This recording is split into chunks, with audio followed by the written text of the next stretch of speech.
Hey guys, it's Hunter here with 360 LSAT Tutoring, and today I'm going to talk about some logic games tips that will help you improve your LSAT score. Without further ado, let's jump right into it.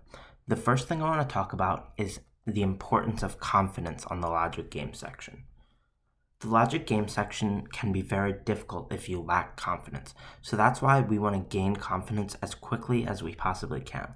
And the best way to do this is to find a game that challenged you, whether it be it took you a while to do or you just weren't able to get some of the answers.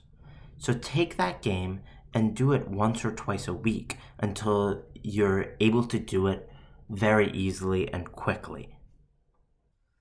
The next thing I want to talk about is the importance of speed on the easier games. So many people overlook the easier games because they seem simple to them or they seem unimportant, so they just don't study them. This is a huge mistake. The easier games on the LSAT logic game section, if you are able to finish those in a quick manner, you have more time to finish the harder games. So you want to get very efficient and very quick at the easy games.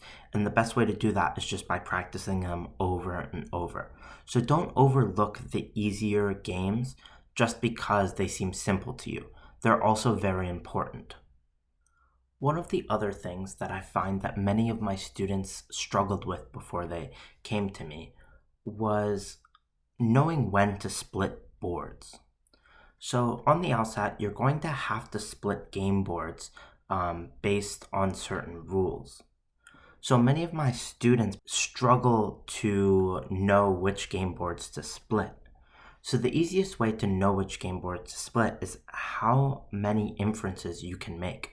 So if you can fill up both of the game boards with a decent amount of information, then it's a good time to split. Similarly, if you can fill up one of the game boards with a lot of information, almost all of the information you need on that game board, and the other with just a little bit, that's also a good game board to split. Where you don't want to split game boards is a little bit of information on one or a little bit of information on the other. That's not going to help you and it's not going to save you time. So get used to when to split game boards and try a bunch of these circumstances out on your own and see when you should start to split game boards.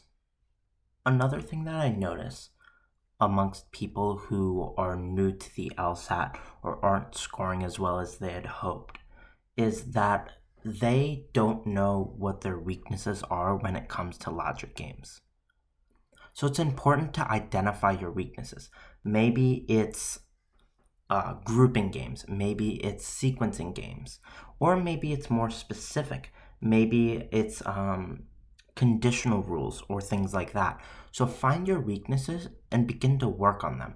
There's no use in working on your strengths right away. You should be working on the things that you struggle with. So find what you struggle with and immediately start to work on those things. The last thing I want to talk about is more related to the LSAT in general rather than specific to the logic game section. But it's possibly the most important piece of advice I can give, and that is to not let one LSAT practice score define you. People have bad days. People have bad weeks. So 1, 2, or 3 scores on a practice test shouldn't define your LSAT experience. The LSAT is a long journey. There's going to be a lot of ups and downs along the way, and so you just have to get used to those ups and downs and embrace the ups, but don't get too down on yourself when the downs come, because it's going to happen and it happens to everyone. Even people that are scoring in the high 170s, they'll have a day where they score 5 or 10 points below their average. So get used to it and embrace the ups, but don't worry too much about the downs. I hope you found this information helpful. This is all stuff that I've personally used and taught many of my students to use. If you have any questions, please feel free to reach out to us. Our email is on the screen. Good luck with your LSAT studying and have a great day.